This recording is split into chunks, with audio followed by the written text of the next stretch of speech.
विश्व प्रसिद्ध नालंदा विश्वविद्यालय को जलाने वाले जिहादी बख्तियार खिलजी की मौत कैसे हुई थी? आइए जानें। असल में यह कहानी 1206 ईस्वी की है। 1206 ईस्वी में कामरूप में एक जोशीली आवाज गूंजती है।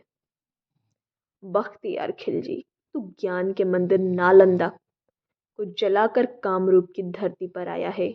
अगर तू और तेरा एक भी सिपाही ब्रह्मपुत्र को पार कर सका तो मां चंडी की सौगंध, मैं जीते जी अग्नि में समाधि ले लूंगा।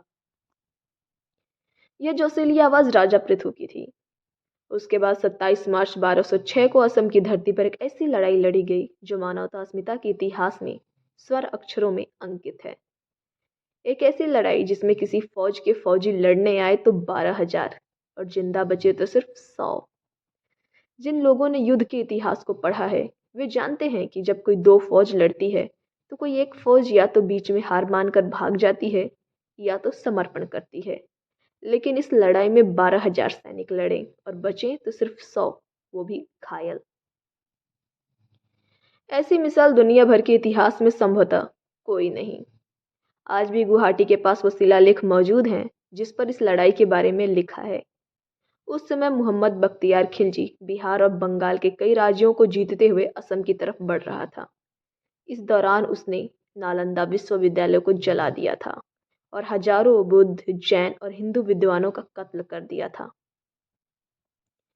नालंदा विश्वविद्यालय की अनमोल पुस्तकें, पांडुलिपियां, अभिलेख आदि जलकर खाक हो गए थे। यह जिहादी खिलजी मूलतः अफगानिस्तान का रहने वाला था और मोहम्मद गौरी व कुतुबुद्दीन ऐबक का रिश्तेदार था। असल में जिहादी खिलजी नालंदा को खाक में मिलाकर असम के रास्ते तिब्बत जाना चाहता था, क्योंकि तिब्बत उस समय चीन, मंगोलिया, भारत, अरब व सुदूर पूर्व के देशों के बीच व्यापार का एक महत्वपूर्ण केंद्र था। तो खिलजी इस पर कब्जा जमाना चाहता था, लेकिन उसका रास्ता रोके खड़े थे असम के राजा पृथु। आधुनिक गुवाहाटी के पास दोनों के बीच युद्ध हुआ। राजा पृथु ने सौगंध खाई थी कि किसी भी सूरत में वो खिलजी को ब्रह्मपुत्र नदी पार कर तिब्बत की ओर जाने नहीं देंगे। उन्होंने व उनके आदिवासी योद्धाओं ने जहर बुझे तीरों, खुरकी, बर्छी और छोटी लेकिन घातक तलवारों से खिलजी की सेना को बुरी तरह से काट दिया। स्थिति से घबराकर खिलजी अपने कई सैनिकों के साथ जंगल व पहाड़ों का फायदा उठाकर भागने लगा था। लेकिन असम वाले तो जन्मजात योद्धा थे और आज भी दुनिया में उनसे बचकर कोई नहीं भाग सकता। उन्होंने इस भगोड़े खिलजी को अपने पतले लेकिन जहरीले तीरों से भींद डाला। अंत में खिलजी महज अपने 100 सैनिकों के साथ जमीन पर घुटनों के बल बैठकर क्षमा याचना करने लगा।